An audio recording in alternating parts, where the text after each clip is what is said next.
Arena. Merci beaucoup. Moi, je suis vraiment une adepte des rapports de la CNUSET.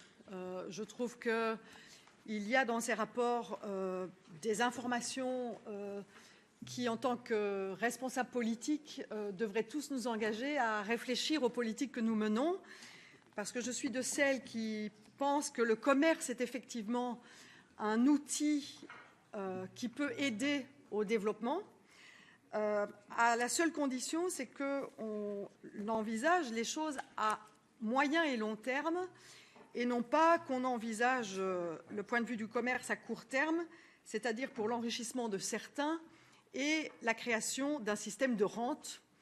Et malheureusement, c'est ce que l'on voit aujourd'hui.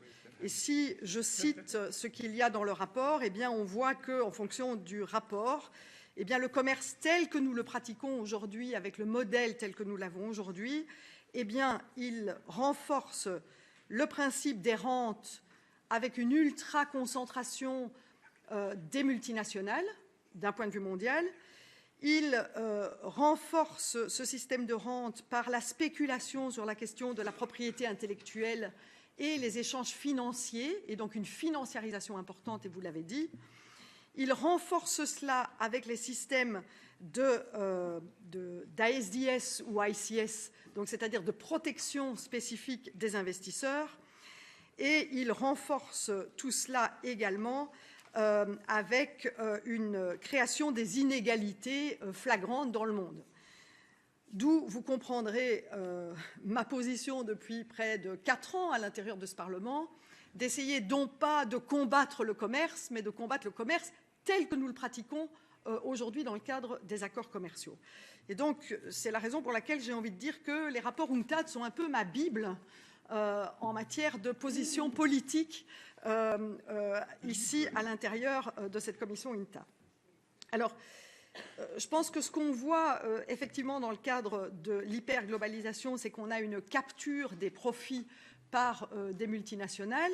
C'est d'ailleurs une des raisons pour laquelle on a voulu systématiquement, dans le cadre des accords commerciaux, inclure le rôle des petites et moyennes entreprises dans le cadre de ces accords commerciaux. C'est aussi une des raisons pour laquelle on a voulu travailler sur la question du chapitre développement durable, c'est-à-dire un chapitre qui prend en considération les standards sociaux et environnementaux, parce qu'effectivement, si on veut qu'il y ait une meilleure prise en considération des luttes contre les inégalités, c'est en allant taper sur ces questions de standards sociaux et environnementaux. Et encore une fois, le rapport dit clairement que le commerce tel qu'il a été pratiqué, s'il a permis de créer des richesses à certains endroits du monde, il a aussi été soit généré, soit renforcé des inégalités. Et ce n'est pas pour rien qu'aujourd'hui, en Europe, il y a un vrai ressentiment des populations concernant les accords commerciaux, parce qu'ils sentent effectivement qu'il y a là des laissés pour compte au niveau du commerce. Et ce qu'on entend souvent, c'est finalement, le commerce crée des richesses, les États n'ont qu'à les répartir. Le problème, c'est quand les richesses sont créées dans des groupes qui éludent l'impôt, qui évadent l'impôt, eh bien, l'État n'a même plus la possibilité de répartir ces richesses parce qu'il n'a pas les outils pour le faire clairement. Et donc, je pense que vraiment, le rapport que vous nous proposez nous pousse à utiliser les accords commerciaux comme étant des outils qui doivent être revus avec des clauses qui luttent clairement contre l'évasion fiscale, revus avec des clauses qui veillent à ce qu'il y ait un respect des droits sociaux et environnementaux plutôt que l'inverse. Et donc, finalement, c'est ce que nous disons depuis 4 ans dans cette commission, mais manifestement, cela n'est pas entendu par les bancs libéraux et conservateurs du Parlement européen.